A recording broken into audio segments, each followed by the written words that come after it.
कासुकाबे में रात का वक्त है और बहुत तेज बारिश के साथ तूफान आया हुआ है। नोहारा परिवार हिरोशी, मिसाए, शिनचैन और हिमावरी घर के अंदर है। बिजली बार बार आ जा रही है जिससे घर में डरावनी परछाइयां बन रही हैं। तभी दरवाजे पर एक अनजान बिना नाम का पार्सल आता है। मिसाए के मना करने के बावजूद हिरोशी उसे अंदर ले आता है। खोलने पर उसमें से एक पुरानी सफेद चेहरे और काली बेजान आंखों वाली डरावनी जापानी गुड्डी निकलती है। मिसाए को वो बिल्कुल अच्छी नहीं लगती, पर हिरोशी कहता है कि ये एंटी कीमती हो सकती है और उसे लिविंग रूम में एक ऊंची शेल्फ पर रख देता है। जैसे जैसे रात और गहरी होती है, घर अचानक ठंडा होने लगता है। शिरो, जो हमेशा शांत रहता है, अचानक उस शेल्फ की तरफ देखकर जोर जोर से भौंकने लगता है जहां गुड्डी रखी है। बाद में जब शिनचैन अपने कमरे में खिलौनों के साथ खेल रहा होता है तो उसे वही गुड्डी अपने टॉय बॉक्स खिलौनों के डिब्बे के अंदर मिलती है। शिनचैन डर कर अपनी मॉम को बताने भागता है, पर जब मिसाए आकर देखती है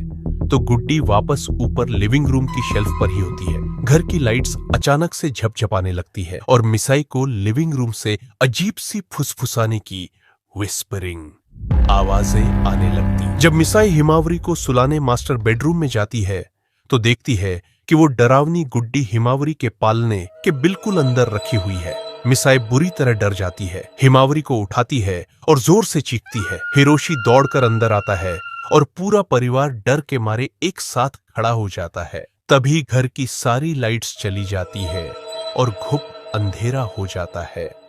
बाहर बारिश पहले से भी तेज हो जाती है।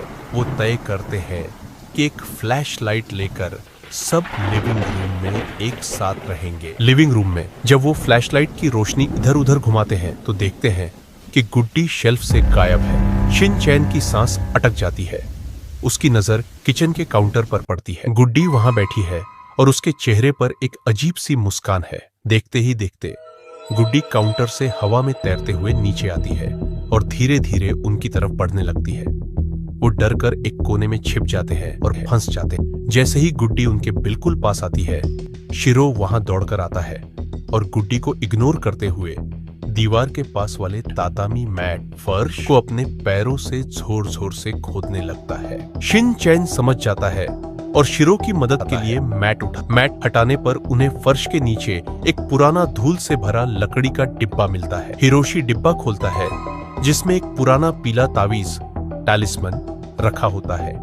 मिसाई को याद आता है कि ये गुड्डी शायद किसी पुरानी बुरी आत्मा से जुड़ी है। जैसे ही गुड्डी उन पर हमला करने के लिए आगे बढ़ती है, मिसाई हिम्मत जुटाती है और आगे बढ़कर वो तावीज गुड्डी के माथे पर जोर से चिपका देती है। एक तेज चमक होती है और गुड्डी बेजान होकर फर्श पर गिर पड़ती है। अचानक तूफान रुक जाता है और बाहर बादलों के बीच से सूरज की रोशनी निकल आती है।